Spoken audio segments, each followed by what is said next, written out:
right, I think we are expecting quite a few people for the talk today, but they will probably straggle in as we go. We have so much to discuss, so I'm inclined to go ahead and get started now that it's 5:05. So I will do a brief introduction and then hand it over to Ian to speak. Obviously, today seems, I don't know, Ian, it seems like every day there would be some reason that we need to have you come and talk, but the arrest of Steve Bannon this morning perhaps makes today an especially auspicious occasion for this pre-election conversation about safeguarding democracy and the rule of law. For those who don't know, my name is Beth Simone Novak. I'm a professor at New York University and director of the Governance Lab, which is an action research center based at the Tandon School of Engineering at NYU. And we focus on the use of technology and data and innovation to strengthen democracy and improve governance. I'm also a fellow here at the Institute for Public Knowledge at NYU, which is designed to bring theoretically serious scholarship to bear on major public issues and to really try to build bridges between university-based researchers and organizations that are pursuing practical action. The IPK sponsors a whole series of what are called working groups. They are often a smaller seminar series or lecture series like this one. And we have been running this Future of Democracy. This is our second year of the Future of Democracy working group. And it's really been a locus so far for a whole series of far-ranging conversations about innovations in democracy. So that's why I'm really delighted today to welcome Ian Basson to this series to talk about how we can, at this all-important juncture, safeguard a democracy and, to use perhaps the phrase of the hour, to build back better going forward and ensure that current abuses don't recur and that we are actually innovating in strengthening our democracy. I had the privilege to serve with Ian in the Obama administration, where he was Associate White House Counsel from 2009 to 2011. We're going to paste his full bio in the chat so you can see it. But I'll just say that in addition to counseling the president and senior White House staff on administrative and constitutional law, his responsibilities included ensuring that the White House and executive branch officials complied with the laws, rules, and norms that protect the fundamentally democratic nature of our government. He and his colleague Justin founded Protect Democracy in 2017, and they, together with a number of people who worked formerly in the White House counsel's office, in the DOJ, in other senior government positions, have been really at the forefront of this fight for safeguarding democracy and the rule of law, precisely because they have done the work of defending past presidents, both against illegitimate attacks and also against legitimate oversight. So they know the tools of the trade, they know the tricks, and they know, I think importantly now, how to leverage their power from outside of government to prevent the exploitation of power within government. So we're going to hear today about Protect Democracy and its very high impact work in bringing lawsuits and filing FOIA requests, and really hear from him what we need to do at this juncture to safeguard our democracy now and going forward. Just before you start, Ian, a couple of quick logistical notes. Ian's actually going to present for a little while, during which time, again, feel free to chat on the side, but if you have questions for him, put them in the Q&A. You'll see the Q&A question at the bottom. We're going to start out now. We're streaming, and we're going to start it with everyone muted and in webinar mode, just to keep things kind of less chaotic. But during the Q&A, if it all works out right, I'll unmute you and promote you to panelists to ask you to then ask the questions that you've written down. But I ask that you write them in the Q&A so we know you want to ask a question and we can moderate them in the right order. We will end promptly at 6, our formal program, and then at 6 o'clock, we will switch to our virtual equivalent of wine and cheese. That's the one thing I miss about IPK, is they do the best food. But by doing it on Zoom, we have the best audience. So at 6 o'clock, virtual wine and cheese means that we promote everyone to panelists, and we will have an informal conversation for as long as Ian's new baby will allow us to steal him and allow us to have a more informal conversation. There will be no YouTube and no streaming at that point, and will be whatever the Zoom equivalent, as much off the record as we can be in this format, which is not really, but we'll try to make it more interactive. Okay, if you have any questions, feel free to private message me in the chat, and I will hand it over to Ian. Welcome. Thank you.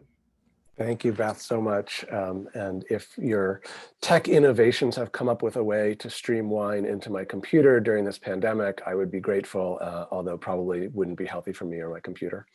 So I'm really glad to be here. I'm obviously sad about the circumstances. I had the privilege, as Beth noted, of serving with her and many others during an administration that thought very deeply and very intentionally about protecting the norms and rules that make us a liberal democracy in the Western sense, not in the American political sense.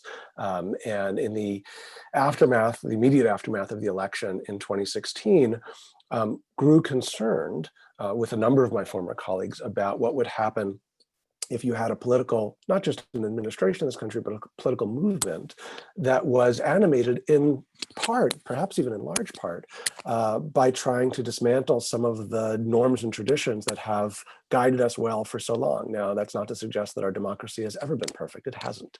We've always been aspiring to live up to the founding ideals, but we've been moving in a positive direction, protected in many ways by some of the norms that I used to advise on in the White House. And what you realize when you do that in the White House is that many of those are not legally binding rules that restrain executive branch behavior. They're simply traditional. I had 3 binders in my office with memos going back to the Eisenhower White House that White House counsels and chiefs of staff had sent to political appointees explaining what you can do and what you can't do. And so in the immediate aftermath of the 2016 election was sitting with several of the other lawyers from the counsel's office and Department of Justice talking about how could we ensure that the valuable aspects of those norms and traditions persist and continue. And it was in one of those conversations that someone pointed out that the things we were concerned about, the dismantling of those institutions, has actually been taking place, unfortunately, in many countries around the world over the last several years, from Venezuela to Hungary to Poland, and that perhaps we should be talking to the people who've really been closely studying what those autocratic movements are doing in those countries as a way of learning what we might be facing here. And that was the beginning of an education for me, because I had really been focused domestically about these issues before that. And I want to share today some of those lessons in that education that we've gone on in the last couple of years to understand really what's happening around the world and what that means for the threats that we are facing, and how we can try to deal with them. And so let's just start by talking about the fact that we are in a global democratic recession right now that started sometime in the last 15 years. If you talk to the scholar Larry Diamond at Stanford, he will talk about the fact that there have been several waves of democracy since the French and American revolutions that have crested and then receded and then come up again and then receded. And we are now in one of those moments where the last wave of democracy that sort of spread through the latter half of the 20th century crested just around 2005 and has now gone into retreat, which means that both fewer countries are democratic in nature, and that the quality of those democracies around the world is deteriorating. And that was happening in the United States. Even in the administration in which Beth and I served.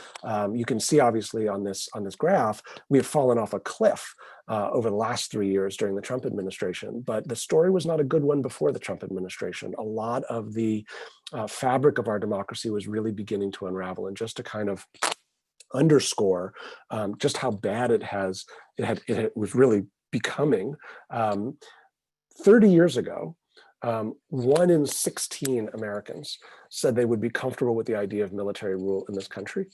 Today, that number is 1 in 6. That's a pretty dramatic change in terms of people's openness to non-democratic alternatives. And it's actually mostly younger people. So of older Americans, there is a much stronger commitment to the idea that democracy is a necessary or preferable form of government than is true for younger Americans. So what's happening as a result of some of these changes in people's feelings towards democracy, both at home and abroad, you are getting larger and larger segments of populations open to less democratic alternatives. And of course, in the United States, it's not equal between the two political parties or between the left and the right. There is clear data that Republicans as a group are more open to these more authoritarian models. So as you see here from Pew just last year, in 2 years between 2017 and 2019, the number of Republicans who said that our nation's problems would be better solved if a president didn't have to deal with Congress or the courts jumped from 27 to 43%. So what's happening? we're getting autocrats. We're getting autocrats across the world, both here at home and abroad. And that has picked up steam, obviously, even after the election of Donald Trump, with the election of Bolsonaro in Brazil. And now, obviously, we're watching what's playing out in Belarus, where they already had an autocrat in charge who, like Orban, Erdogan, and Putin, is now in a stage of finally completely deconsolidating any forms of democratic government and becoming essentially not just an authoritarian, but a dictator. So how do we fix it? This is, I think, going to be one of the most important and consequential jobs for the next president, and it is not going to be an easy one. This problem is not going away if Donald Trump is defeated in November. All of the data points to the fact that this is an underlying problem in American and global society that we need to figure out how to deal with. We have been saying for the last 3 years, I think it's become somewhat popular, thankfully, among others, to say this: Donald Trump is symptom, not cause, of these problems. So what do we need to think about doing? I think we've broken it into essentially 3 phases of work. They are what animate us at Protect Democracy, but I think they apply just as well to the country. And the first of those phases is essentially the rearguard action, which is how do we get under the cracking wooden ceiling beam and hold it up with our hands? And that is the fact that there are a whole bunch of ways in which the ceiling of our democracy is in danger of caving in. And we've got to stop that from happening in the short term. A lot of that can be done through litigation. If a court says don't do that, that's pretty strong medicine, but obviously not all of it. But we none of us want to be standing under a cracking wooden ceiling beam forever and holding it up. At some point, you would like to be able to walk away. And that means you're going to have to replace that cracking wooden ceiling beam with a steel one. And there's a model for that. If you look back at the period after Richard Nixon's administration, there were a host of reforms that were passed largely on a bipartisan basis between 1972 and 1979. I think we should be looking for the possibility of a reform window opening in a post-Trump moment. It's not going to be 7 years the way it was after Nixon, because our society and our politics move way too quickly. It's going to be 7 seconds. And if we're not ready for it, we're going to miss it. And so there's going to be a 100-day window where we're really going to need to seize that to pass a whole bunch of reforms to not only repair some of the damage that's been done, but to strengthen the guardrails that have been exposed this week. And then lastly, there's going to be a third phase to this, which is, what is our democracy going to look like in the 21st century, in 2040, in 2050, in ways that both further deliver and perfect, as Beth and my boss used to say, perfect our union in ways that we've never quite perfected it, but also perhaps look quite different. We shouldn't assume that the democracy is going to look the same, but we do need to make sure that the values underpinning it are ones that we would all be comfortable bequeathing to the next generation. And so there's going to be a much longer term project of thinking about some aspects of larger structure that are not fixable in 100 days that I think the next president needs to initiate a process of thinking about. Let me start with phase 1. Let's talk about phase 1 here, because it's important to understand what the real dangers are. When we started Protect Democracy, we assembled some of the scholars who've been studying the modern autocrats across the world, from Venezuela to Hungary to Turkey, et cetera, and asked them, what does this look like? What can we learn from the Erdogans, from the Orbans, from the Maduros, from the Putins? And surprisingly, it's remarkably the same in every country, and it doesn't matter whether the autocrat doing it is deliberate and strategic and Machiavellian, the way someone like Viktor Orban is, or whether they're somewhat accidental, instinctive, and bumbling, the way that Nicolas Maduro or Donald Trump are. They end up doing all of the same things because fundamentally they believe that they alone can fix it, that all legitimate power rests with them, and that the notion of any check on that power is itself illegitimate. And so they steamroll any sort of barrier or check that gets in their way. Either they do that deliberately or they do that instinctively. And if you look at the 6 things that are up here, you will recognize every one of them has been happening here in the United States in the last 3 years. And disturbingly, they've been happening faster here under Trump than they did in Turkey under Erdogan or Russia under Putin. Recall when both Erdogan and Putin came to office, the West thought they were going to be reformers. Erdogan was going to move Turkey into the European Union. Putin was going to sort of take the baton from Yeltsin on democratic reforms. And it took a couple of years before we smelled that the fish was rotten. Not so here. All of these things happened in the first year under Donald Trump. Phase 2, what does the first 100 days of an administration look like that really seizes the window for reform? And this is really where I want to spend the most of the time here today, because this is, I think, the immediate agenda before us. I think there's 3 things that a reform agenda should look at in the first 100 days. How do we protect our elections. We are all, I am sure, concerned about the integrity of the upcoming election. Why is that? Because there are unfortunately a lot of vulnerabilities in our system. Hopefully we survive this election with a free and fair election where the person who gets the most votes in the rules that exist at the time is the person who takes the oath of office on January 20th, 2021. But the reasons why that might not happen are because there's a whole bunch of vulnerabilities in the system. How do we shore those up?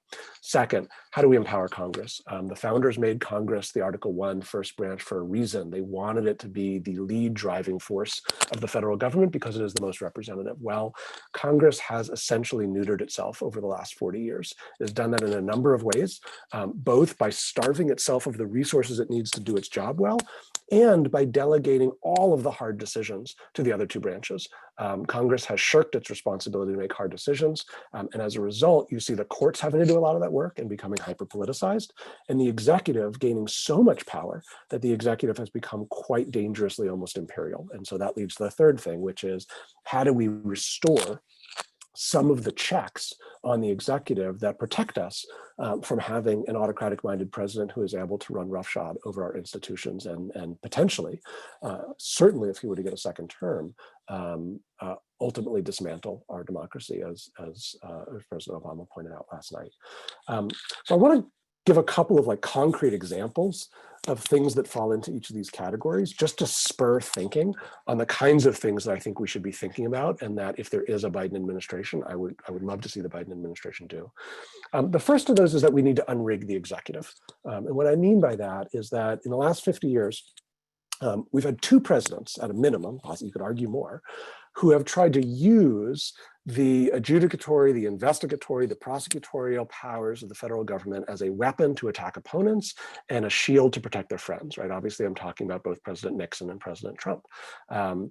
You've not just seen it at the Department of Justice, though. You see it in the way that the president, for example, has touted certain friends of his, allies of his in business to get certain government contracts. And then lo and behold, those people end up getting those contracts, whether it's to build the border wall or perhaps railing against opponents, enemies. He does not like Jeff Bezos or Amazon. And of course, we all know that Amazon did not get the JEDI contract at the Department of Defense. And there are a lot of questions as to whether the White House intervened there. The second reason this is important is because there's a Carnegie Endowment study that Rachel Kleinfeld did that points out that when you study countries recovering from autocratic moments, the slowest part of the country to recover is the ways in which an executive is corrupted by the private sector and corrupts the private sector. The judiciary, the legislature, all the other elements actually bounce back faster. The other real reason why I think it's critical for a Biden administration to address this is you read studies about public distrust in government, this is it. Right? The studies are that people believe the system is rigged, and it's these things that make people think, well, if you're friends of the president, you get off scot-free, but if I did that, I would go to jail. If you're friends of the president, you get a contract, but I can't get a contract. And we tried fixing this with norms, and those norms failed. They weren't strong enough. So what do we need to do? We need to codify the soft norms and really prohibit interference by the White House in specific party agency matters. There are models for this. There are rules that were passed both after Watergate and then strengthened in the 90s. I probably briefed Beth on this in the White House. Do not call the IRS about any individual taxpayer's filings. Why? Because it's a criminal penalty if you do that. You could build those and let me tell you, nobody did it, because when I said that, that got people's attention. You could, and it's never been prosecuted. It didn't have to be prosecuted. Just having that penalty there made it pretty clear not to do that. So we could do that, prohibiting White House interference in specific party matters before agencies. We would exempt general policy setting because, of course, you want the elected president to be able to set policy, and there are exemptions that are built into these norms that could be built into codification.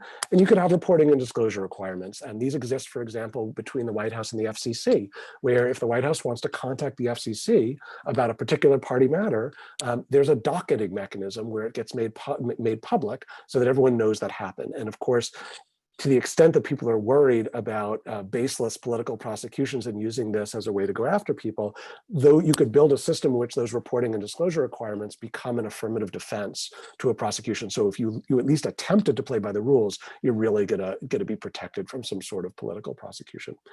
Second example I want to talk about is unlocking lawmaking. And what I mean by that is our Congress and executive have really broken down in terms of the ability to pass major legislation. You really are not seeing any major legislation get passed in the last decade plus, unless there's some sort of emergency or crisis, as you had in the aftermath of the Great Recession, or there's some sort of hardball played around the debt ceiling, or one party just rams it through. You're basically seeing only that. And if a President Biden comes in and relies on Congress to basically pass major legislation, there's a real risk of failure and a real risk that you won't get anything done. You won't be reelected 4 years from now. And people are incentive-based political actors. Nobody wants to do that. On the other hand, if you rely solely on executive action, as has become popular in the last 2 administrations, you further deepen the erosion. And those measures don't last, right? They get reversed by each administration, they get held up in court. So it's not a good thing to do. And in either situation, relying on a Congress that's dysfunctional or going the executive route, it makes political accountability unclear. And everybody says, no, blame them, and it's very hard for voters to know what to do. So what's a potential solution? Enact a fast track process for what we are deeming presidential initiative legislation. And what is that? Well, it's kind of modeled on the BRAC process, right? Where we had a breakdown. This is the base realignment and closure commission process, where there were all sorts of game theory reasons why Congress was simply unable after the end of the Cold War to dismantle certain military facilities. And so they had to come up with a process where the president could make certain recommendations that were basically guaranteed an up or down vote in the Congress.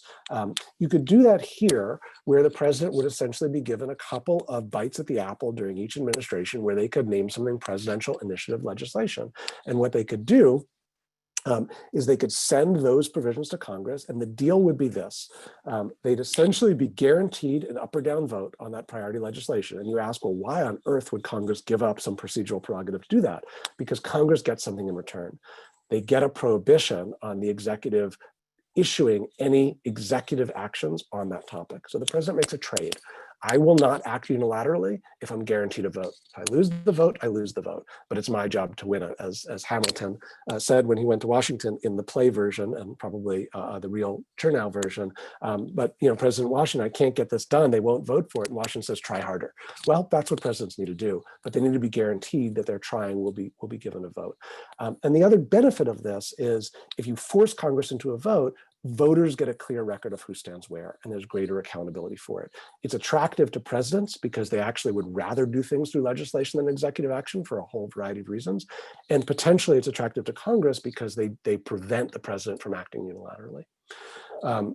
Third example thing that I think can be done, and this is sort of a broad set of ways in which we can unbury the Congress, right? Reanimate the Congress. Right now, what's happening is Congress has delegated a tremendous amount of powers to the president, and the president is able to use them beyond even what Congress intended when it delegated them. Okay, so in the 1970s, Congress passed a whole bunch of bills. Some of them were part of the post-Nixon reforms that held for Congress a legislative veto. This was in war powers, in emergency powers, in arms sales, et cetera, where Congress would say, President, you can act in an emergency scenario, but one of the houses of Congress can shut it down if we decide to countermand it. But then, of course, the Supreme Court, in the case of INS v. Chadha, struck down the legislative veto. Here's a little interesting tidbit. Do you know who the senator was after INS v. Chadha who proposed a legislative fix to that, to take some of those powers back to Congress because that was never intended? Guess who? Senator Biden in 1986 introduced a fix, but it never got passed. So there's a real poetry here in that this is a major problem that now a potentially President Biden could finish the work that he started in 1986 and fix. Why are we letting Congress off the hook on hard decisions and empowering an imperial presidency? If the president needs to make a difficult decision on things like war powers, on things like emergency powers, Congress should have skin in the game. So here's how it would work. It's called sunset and renew. But what it does is it basically flips the default. The way it works now under all these provisions is the president acts in ostensibly an emergency situation, war powers, emergency powers, arms sales, tariffs. And then if Congress wants to override that, they need to not only pass a resolution in both houses to override it, but typically, if they're countermanding the president, he's going to veto it. And that's what happened with the emergency powers under President Trump. So you actually need a veto-proof majority in Congress to countermand the president. Well, that's pretty hard to muster. So what these different measures do is they flip the default. And what they say is, in all of these areas, emergency powers, war powers, et cetera, the president can act quickly. And what the president does stands for 30 days. And then it sunsets unless Congress renews it, but Congress must vote on it, right? And so if the president, we are litigating, and we've won at the federal court level, at the district court level, the president didn't have the power to declare an emergency on the southern border. But in a situation where he had more legitimate powers to do that, he would have to get congressional buy-in 30 days later. It forces Congress to put skin in the game and perform its Article 1 role. It's based on the Biden model. You can see I'm really good at PowerPoints as these came out of order. And it guarantees the president a vote on renewal via expedited procedures. The last example I'll note is unrigging elections. And here I would really point to Senator Warren's proposal from her presidential campaign as really the best model out there. And what it realizes is this problem, that if you look around the world, we are among the only advanced democracies in which partisan actors oversee and administer elections. It's nuts. We have a rule on our team named after one of my colleague's daughters, who's at the time was 11 years old. During 2018 and the controversies in the Georgia election that Brian Kemp was both a candidate in and the Secretary of State overseeing, my friend's daughter said, "Wait, you mean he's a player in the game and he's also the referee?" And we said, "Yep." She said, "That's not fair." Of course, that's not fair. That's crazy. And yet that's the way it works in this country. And if you've worked on elections in this country, you know, when you're dealing with the nonpartisan technocratic director of elections in a state, they just want to run a good election by and large. When you're dealing with the Secretary of State, they're a political actor. They often want to run for office within a political party. They have a DRR next to their name. The incentives there are pretty terrible. We can't have candidates overseeing their own elections. It creates all sorts of inconsistencies across jurisdictions. The administrators overseeing it have interests, this personal interests in pleasing the party that they're a member of. Public trust is eroded when one of the candidates is also running the election. So we should establish national minimum requirements. The Constitution gives the federal government the power to do this. At least with respect to federal elections, there should be a floor above which every state has to meet the mark. And there can be incentives for how states should run local elections. We would be able to secure paper ballot machines for federal elections. We would establish federal standards on same-day registration, early voting, et cetera. We would give states financial incentives to meet those standards for their state elections. And then most importantly, we could provide incentives for achieving goals that are good for democracy. So your state gets high turnout, your state has short lines and fast procedures, great, we're going to pay you more for that.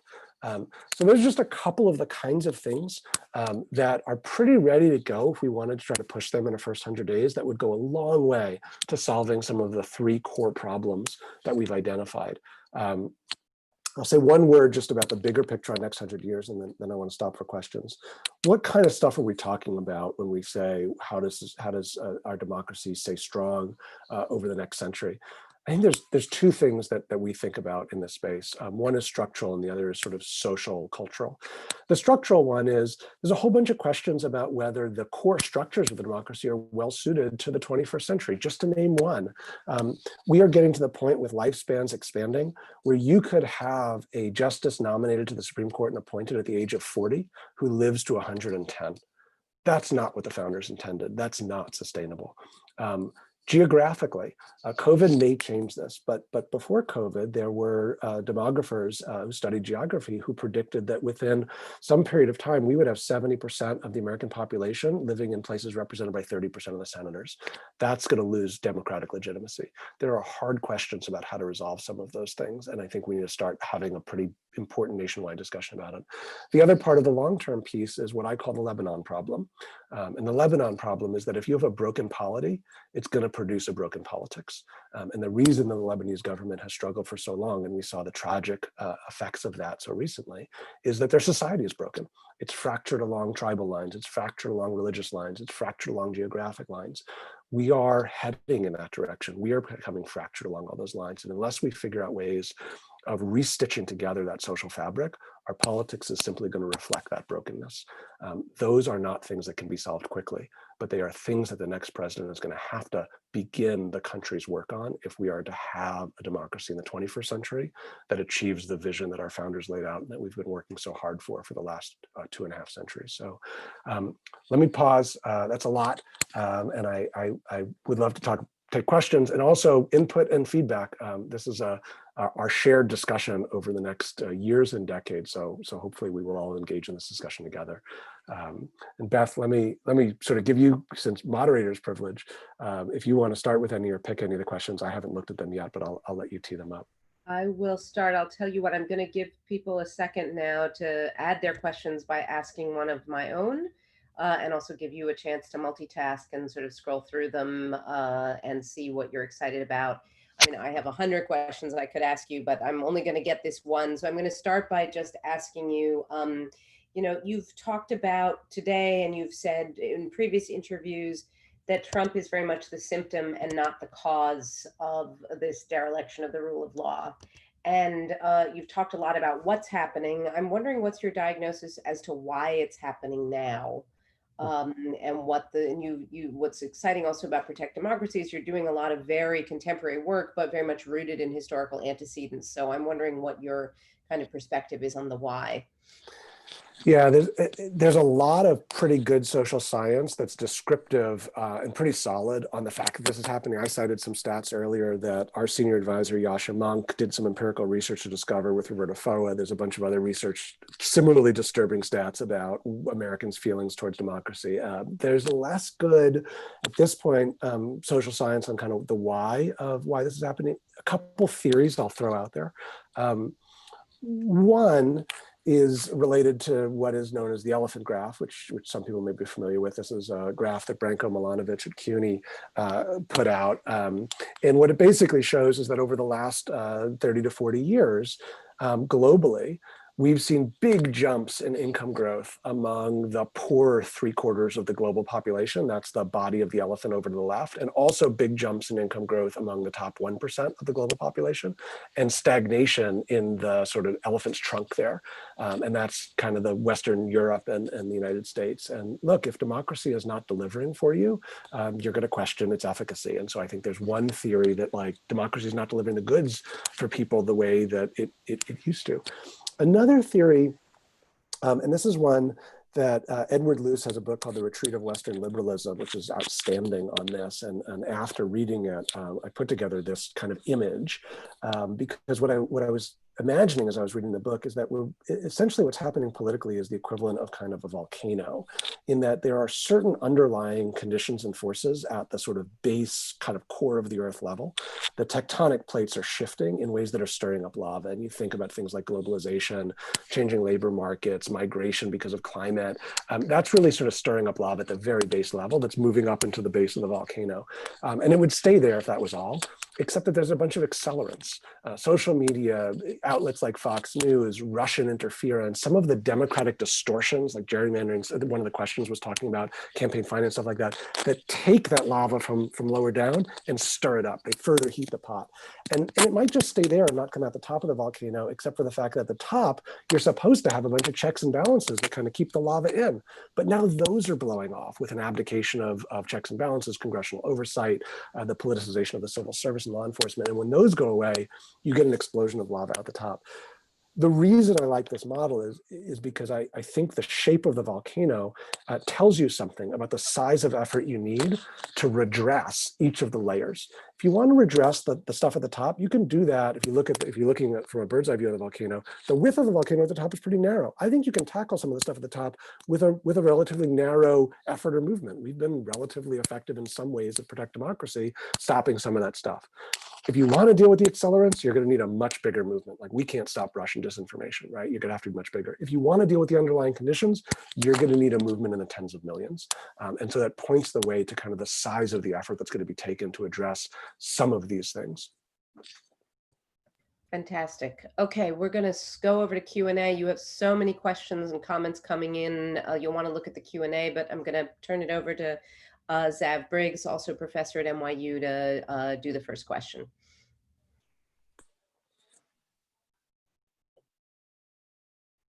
Hi, Ian. Thank you so much for this. Sorry, it took me a minute to get the system right.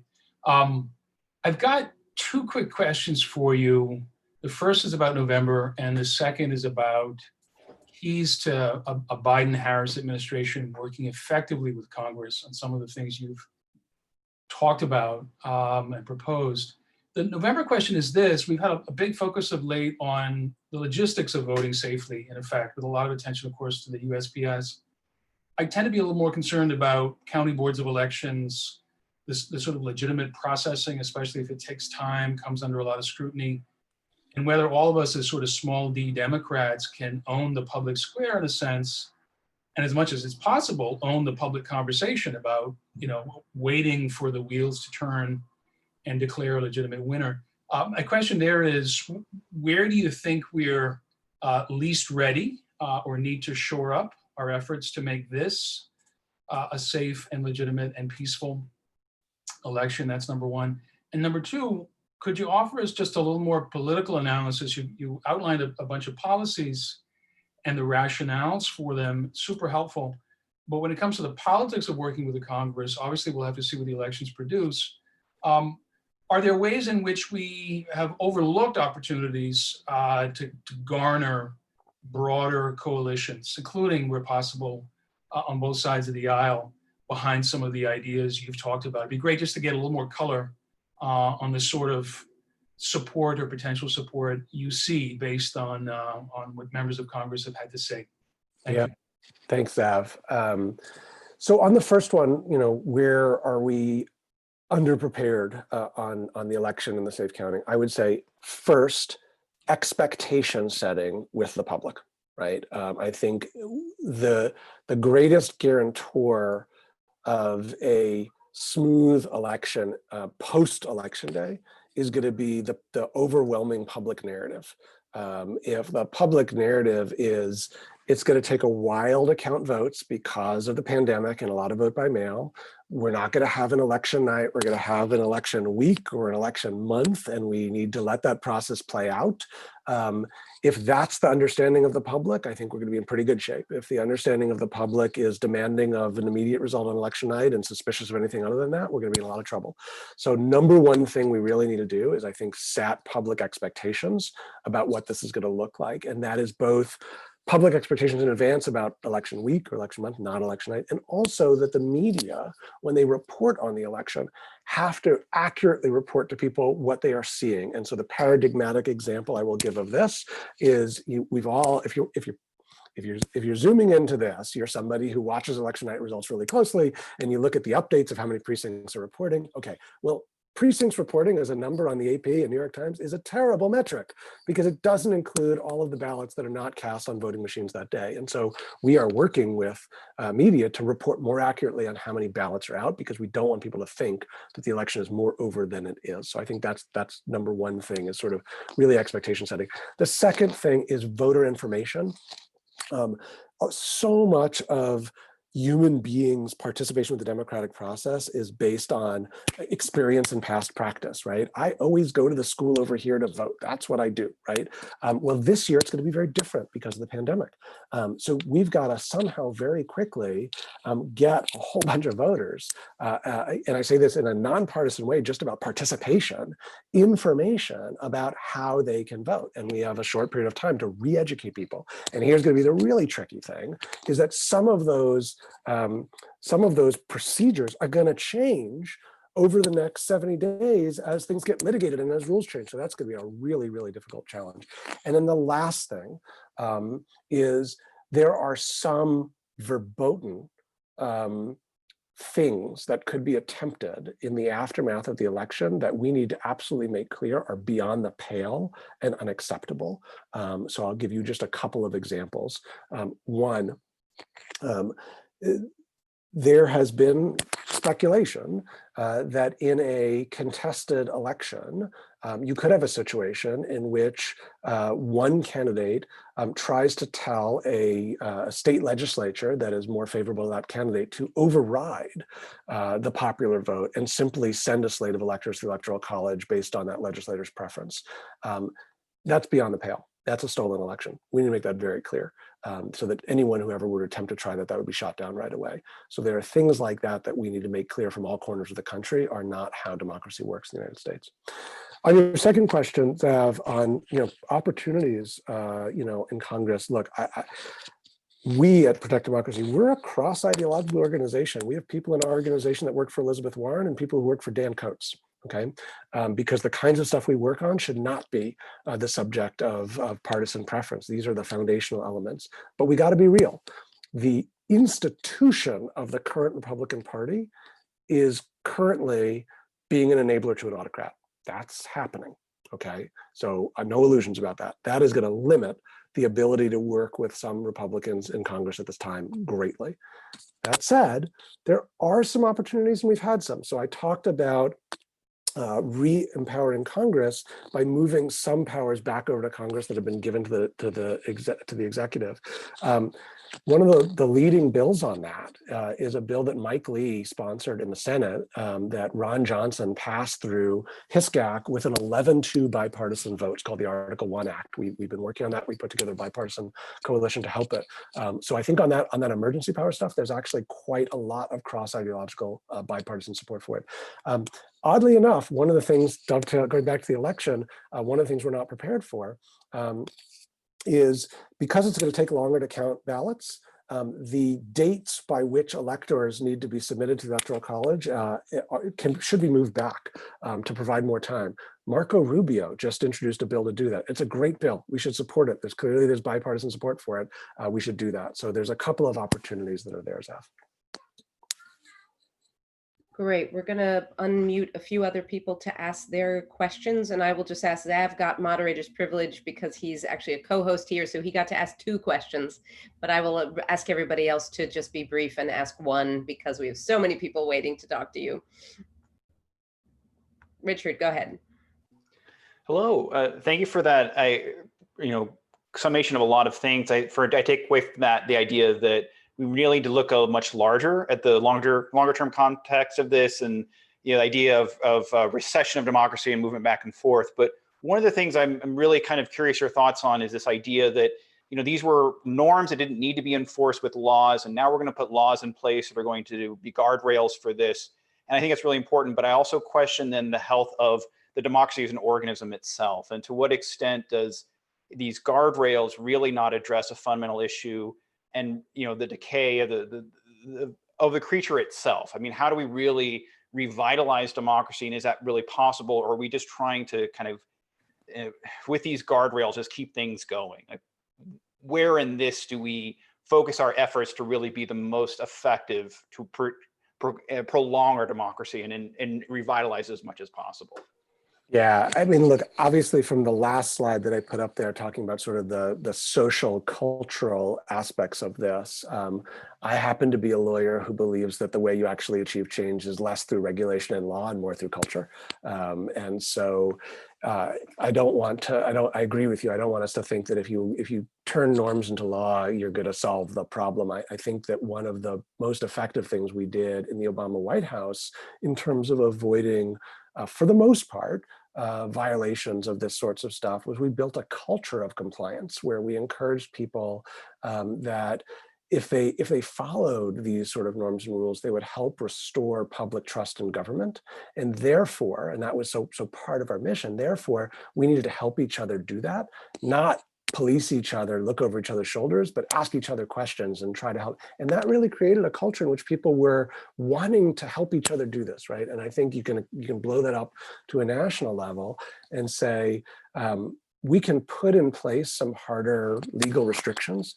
They will have the effect of perhaps increasing the height of the speed bump on my street or decreasing the speed limit. That can do something. I think those things are valuable. But if you still have reckless drivers, you're still going to have accidents and problems. And so we need to be realistic that putting speed bumps in there is an important piece of the puzzle. as is going back and doing things like civic education and figuring out sort of how we build threads and fabric, sort of between different parts of the country again. And for things like that, you think about things like, mandatory national service programs or ideas.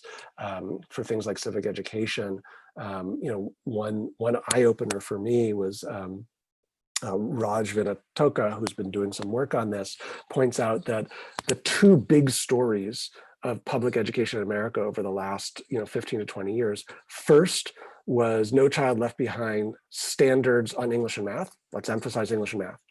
Second was, oh, we left out STEM. Let's emphasize STEM. What's missing? There's no civics, right?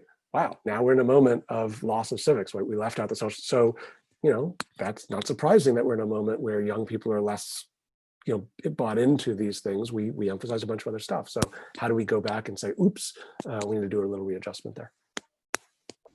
Ruth? You just have to unmute, Ruth.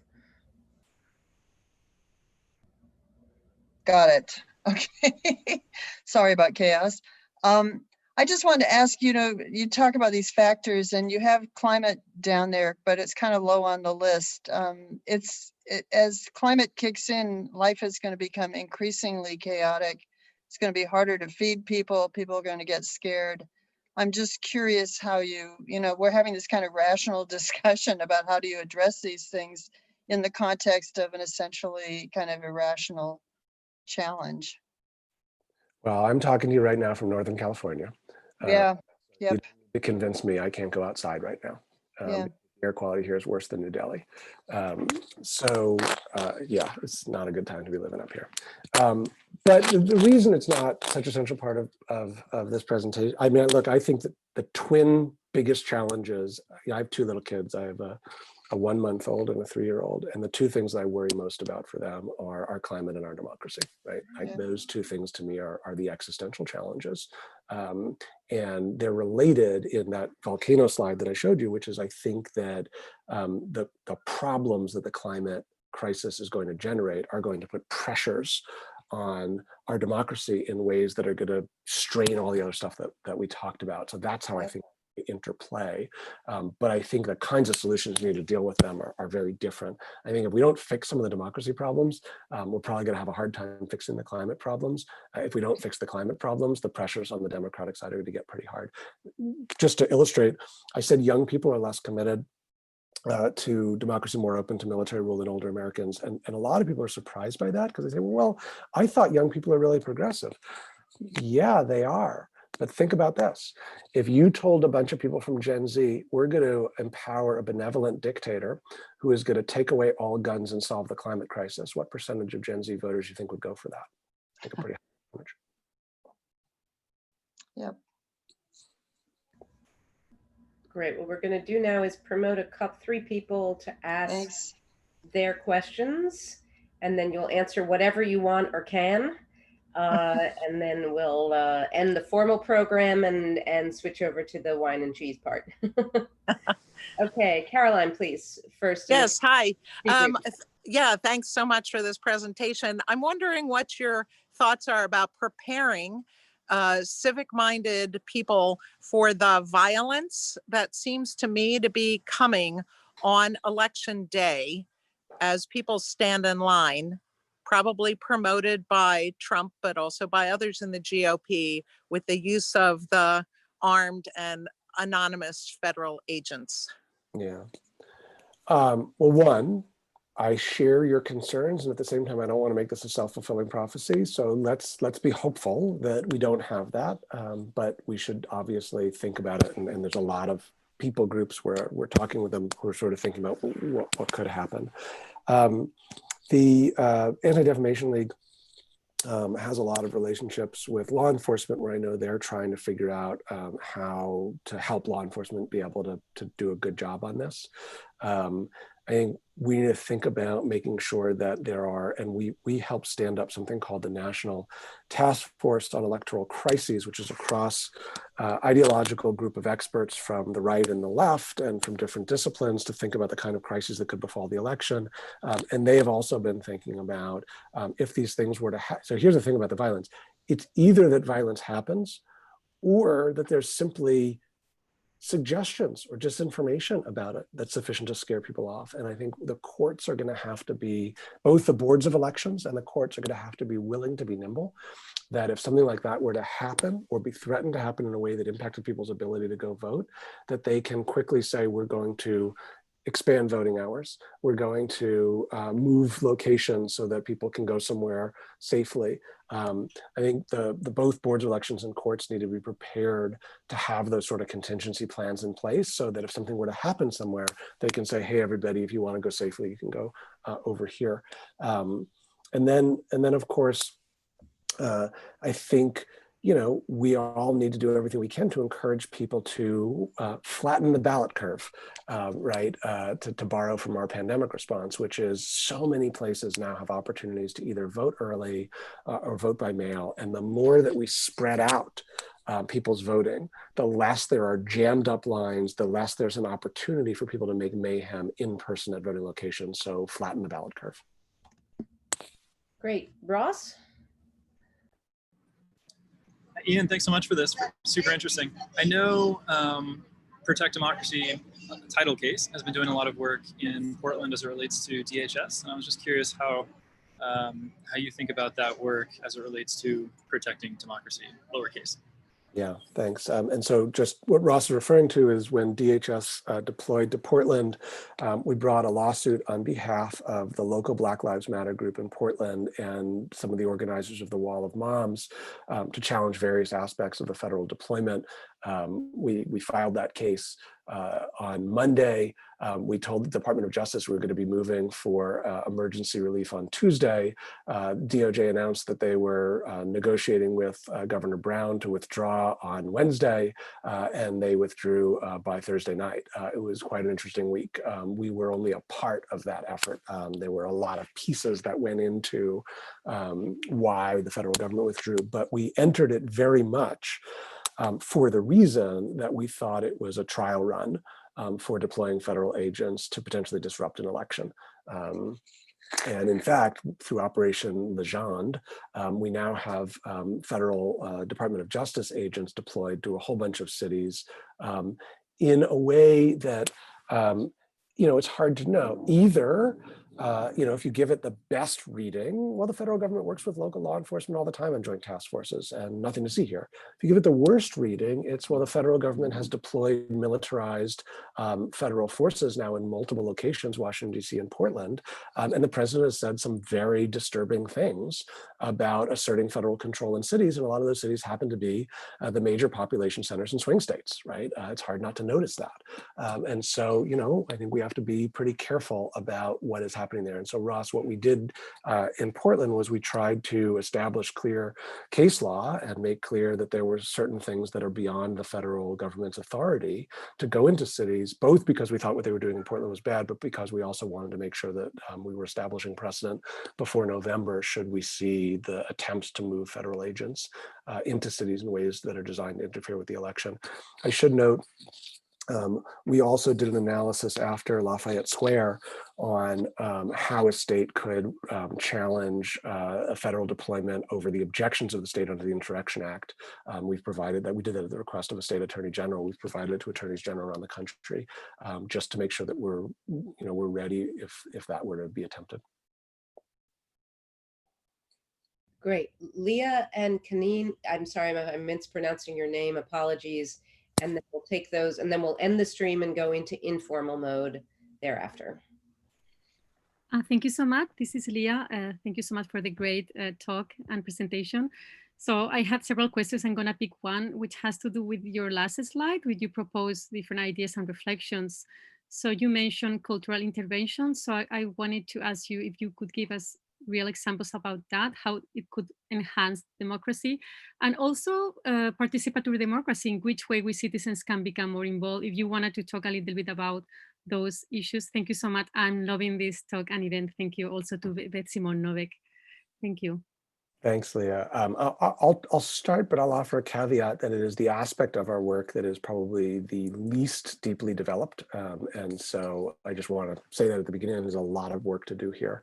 But I think you can think about societies have different ways of trying to bring people together, deepen attachment to a shared civic creed. Those are oftentimes symbolic. We do it through song, right? Sometimes they're through service, right? You think about the Israeli armed forces as a way that really binds people to each other and to the state.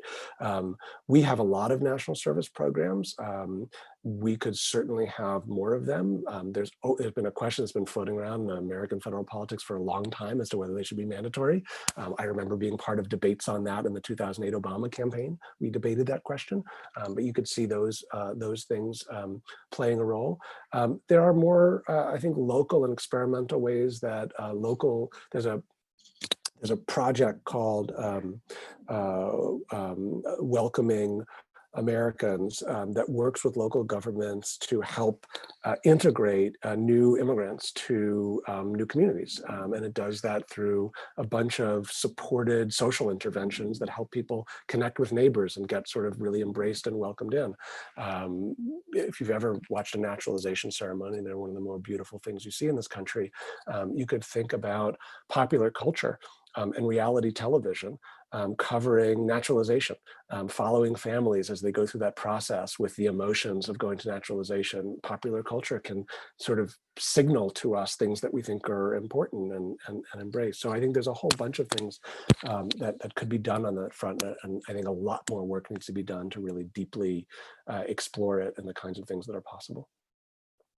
Great, and I'm gonna let our friend Holder here ask the last question, and we'll go 2 minutes over, and then we'll end the stream after that, and promote everyone to regular Zoom. Do you want to unmute yourself? Tell us how to pronounce your name correctly. I apologize for butchering it, and we'll take the last question. Okay, great. Greetings. So, loving the conversation. Thank you so much, Ian and Beth. I was told to be limited to one question. So a friend of mine actually was on ECCO. I don't know if you're familiar with it, Ian, when you were there. So it was an entertainment community communicate. It was something like that, where they cooked up like you said, like popular media can portray different things happening. And so Obama would talk to media producers to say, hey, put these in your storyline.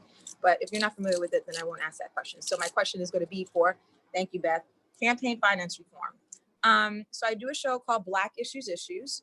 And so, I go on 125th Street. People who would not watch this, and they get I'm on the thing right now, and they get a sense of, they just feel like the system's not working, period. They don't trust it. And it's campaign fine. It's just like, where's all this money coming from? Is any of these policies ever going to trickle down to us? The PPP loan, so like, again, none of these things are connected per se, but it gives this overall feeling that these politicians are bought and sold, and they are beholden to stockholders. They're beholden to the rich. And, even the governor of New Jersey used to be, a big time banker on Goldman Sachs. I just found that out today. I was like, what? I was in the Occupy movement.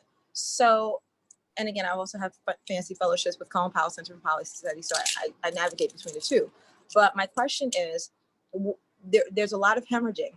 And it's because there's people they don't need to watch this. What you said is beautiful, but they just get the sense that politics is already bought and sold, and it's highly produced. All of this money to do this whole charade, and we have one of the lowest voter turnouts. So what are we going to do about that? That is a fundamental, that to me is the core of it. Thanks. Yeah. And I appreciate both being on the grassroots level and then sort of being on the grass tops level. The wine and cheese. Mm-hmm. I bounce between those two in my career because I really feel like any real solution has to be a combination of those two in these ways. So obviously, I think at the federal level, we have to find a way of addressing the outsized influence that people with big wallets and companies with big wallets have. This is actually, I worked on this in the White House in the aftermath of the Citizens United decision. And the problem has been for a long time is it's such a partisan issue where one side is totally interested in doing it and the other side is totally opposed to doing it. We've really had a hard time breaking through at the elected level. At the public level, it's actually remarkably unified, right? If you look at the polls, We're sick of it. it's through the but it's that we can't figure out how to break through the elected level. I think that means that going through elected politicians to do it is going to be very difficult, and that's why you've seen ballot measures at the state and local level have more success, right? New York City has ballot measures on it. Yes. You're seeing more of those.